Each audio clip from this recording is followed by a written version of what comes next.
تو چونکہ آج ہم جناب ابراہیم علیہ الصلوۃ والسلام کی ذات و شخصیت کے حوالے سے ذکر کر رہے ہیں اور آپ کے مقام اور آپ کی مرتبہ اور حیثیت کے حوالے سے بات کر رہے ہیں، تو قرآن کے ذریعے سے اور احادیث مصطفیٰ کے ذریعے سے آپ نے بتایا کہ ان کا مقام و مرتبہ کیا ہے۔ تو حضرت نبی کے نبی ہونے کی ایک پہچان اس کا حلم ہوتا ہے جی، تو کیا قرآن میں حضرت ابراہیم علیہ الصلوۃ والسلام کو بھی اس لقب سے یاد کیا؟ اللہ اکبر کبیرہ، بڑی خوبصورت بات کی آپ نے۔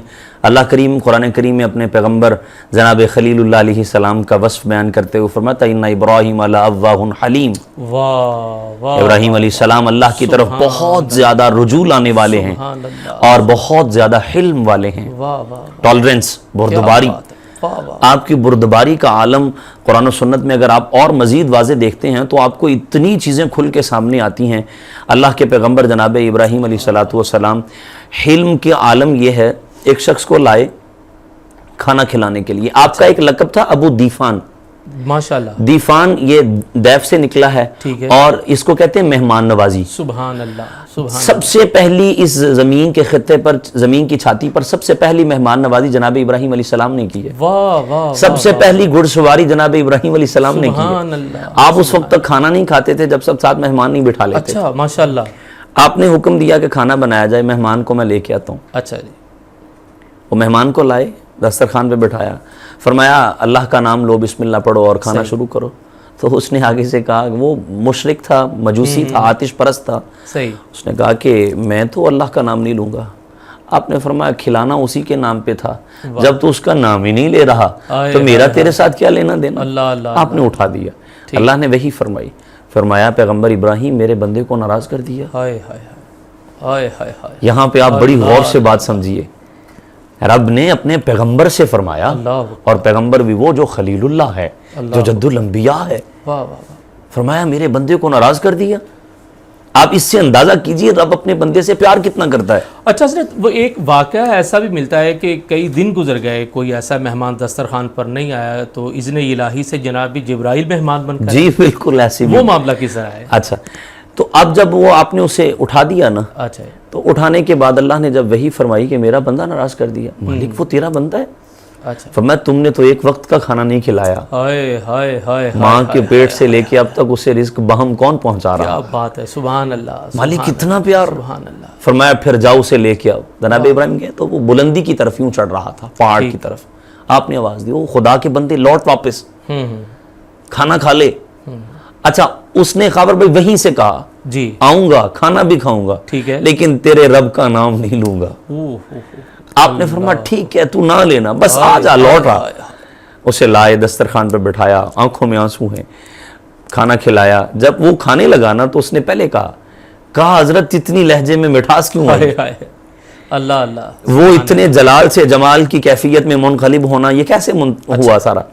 فرمایا اگر اٹھایا تھا تو وہ اسی رب کی رضا کے لیے تھا، سبحان اللہ، سبحان اب دوبارہ بلایا ہے تو اسی کے حکم پہ بلایا ہے۔ اللہ، واہ واہ، اب وہ مجوسی کہتا ہے حضرت کھانا تو بعد میں کھائیں گے، پہلے مجھے اس نام لینے والے رب کا کلمہ پڑھا ہائے دیجیے۔ ہائے ہائے ہائے، یہ خوبصورت حلم تھا ان کا کہ اب محبت کی تو اللہ کے لیے، واہ واہ واہ، نفرت کی تو اسے ہمارے آقا صلی اللہ علیہ وسلم نے حب فی اللہ والبغض فی اللہ، سبحان یعنی اللہ کے لیے ہی محبت اور اللہ کے لیے ہی نفرت۔ کیا بات، حضور علیہ السلام نے فرمایا من اعطا للہ ومنع للہ، جس نے کسی کو کچھ دیا اللہ کے لیے، کسی سے کچھ روکا اللہ کے لیے، وَأَحَبَّ لِلَّهِ، کسی سے محبت کی اللہ کے لیے، وَأَبْغَضَ لِلَّهِ، کسی سے نفرت کی اللہ کے، فَقَدْ اسْتَكْمَلَ الْإِيمَانِ، واہ واہ واہ، سبحان پس تحقیق اس نے ایمان، یہ بخاری کی حدیث ہے، اس نے ایمان مکمل کر لیا۔ واہ واہ واہ، تفسیر روح البیان میں علامہ اسماعیل حقی نے لکھا ہے، تفسیر نعیمی میں حکیم الامت مفتی احمد خان نعیمی رحمۃ اللہ علیہ نے لکھا ہے، اللہ تعالیٰ نے ایک اپنے بندے سے فرمایا، غیب سے آواز آئی اسے، فرمایا دیکھ زمین و آسمان کی تخلیق میں نے تیرے لیے کی، واہ، یہ سمندروں کا سارا نظام، صحیح، یہ سب کچھ میں نے تیرے لیے کیا، بتا تو نے میرے لیے کیا کیا؟ اللہ اللہ، اس نے عرض کی، یہ ویسے ہمیں آج کے دور میں سوچنا جی چاہیے، بالکل ایسا ہی ہے، میرے سمیت ہر شخص کو سوچنا چاہیے۔ اللہ کریم نے فرمایا میرے لیے کیا کیا؟ اس نے عرض کی مالک میں عبادت کرتا ہوں تیری، اچھا، نماز پڑھتا ہوں، روزہ کر رکھتا ہوں، سارے معاملات کا۔ فرمایا یہ تو طلب جنت کے لیے کرتا ہے، ہائے ہائے ہائے ہائے، جہنم سے بچنے کے لیے کرتا ہے، اللہ میرے لیے کیا کیا؟ وہ بندہ عرض گزار ہوا مالک پھر تو ہی بتا تیرے لیے کیا کروں؟ صحیح، فرمایا میرے لیے کچھ کرنا ہے تو پھر میرے پیاروں سے محبت کر اور میرے دشمنوں سے نفرت رکھ. واہ واہ واہ واہ واہ واہ واہ، یہ میرے لیے ہے. سبحان اللہ. حضرت ابراہیم علیہ الصلوۃ والسلام کو اللہ نے کثیر مال و دولت سے نوازا تھا. جی فرشتے عرض گزار ہوئے مالک خلیل تو بننے کا حق تھا جب اتنا نوازا جو ہے. فرمایا جاؤ میرے جا کے بندے کا امتحان لو. ابراہیم علیہ السلام کا ایسا نہیں کہ دولت دی ہے تو خلیل بنے ہیں, صحیح, امتحان لو. جی وہ انسانی شکل میں متشکل لوکل فرشتہ حاضر خدمت ہوا. آپ اپنے جانوروں کو چرا رہے تھے. ٹھیک ہے, اللہ کے محبوب کی حدیث ہے, یہ مشکات میں ہے, صحیح, ہر نبی تقریباً جی جی, کوئی نبی ایسے نہیں گزرے جنہوں نے بکریاں نہ چرائی ہوں. ٹھیک, واہ واہ, اس کی شرح میں محدثین نے لکھا ہے کہ جو بکری جانور ہے نا, جی جی, اس کی فطرت ہے یہ ایک جگہ جمی نہیں رہے گی, ٹھیک ہے, بھاگے گی, صحیح, یہاں سے چرے گی, وہاں سے, یہاں سے, وہاں سے, ادھر ادھر, یہ یوں کرے گی. اب آپ کو پتا ہے ہمارے چرواہوں کے ہاتھ میں اتنی بڑی سٹک ہوتی ہے, جی بالکل ایسا ہے, ٹھیک, اور وہ ظلمن مارتے ہیں. صحیح, اللہ نے اپنے انبیاء سے یہ کام کیوں کروایا؟ اچھا یہ بھی مسئلہ یاد رہے, اب ہم نہیں کہہ سکتے بکریاں چران والے. حضور علیہ السلام کے لیے ہم یہ نہیں کہہ سکتے, صحیح, کیونکہ ہمارے اس خطے کے اندر بکریاں چرانا ایک چھوٹے اور نیچ طبقے کا کام شمار کیا جاتا ہے, تو اس لیے کہیں یہ پہلو نہ پایا جائے, علماء نے اس سے بھی منع فرما دیا ہے. ٹھیک ہے.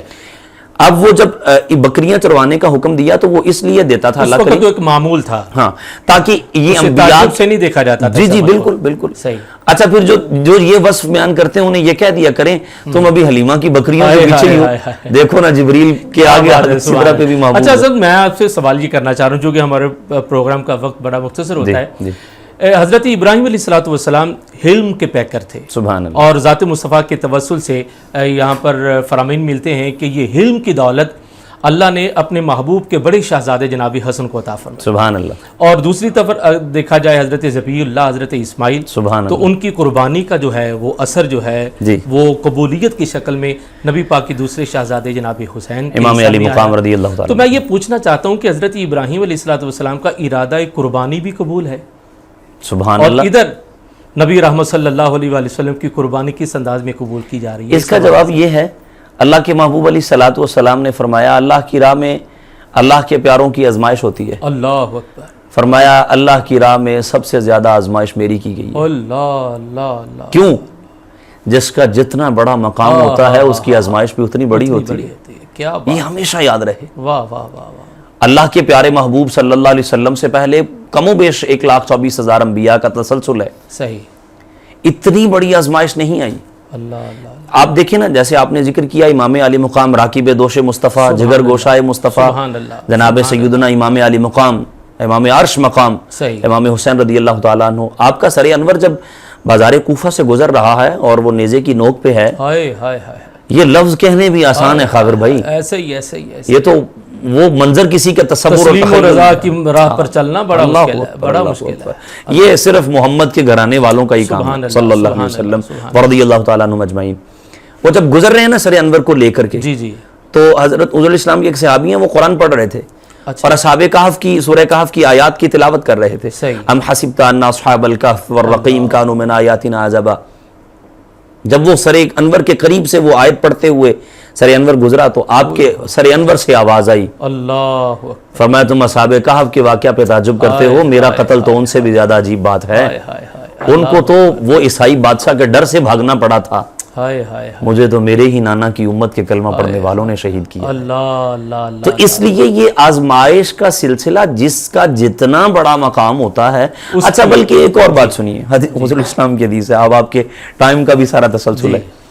حضور الاسلام فرماتے ہیں مفہوم حدیث یہ ہے کہ اللہ تعالیٰ اپنے بندوں میں سے کسی بندے کو ایک بڑا مقام دینا چاہتا ہے جی, لیکن اس کی کرنٹلی سچویشن اور کنڈیشن یہ ہوتی ہے کہ اس کے وہ گناہوں کا سلسلہ یا اس کے دیگر معاملات کی وجہ سے وہ اس مقام کا حل نہیں ہوتا.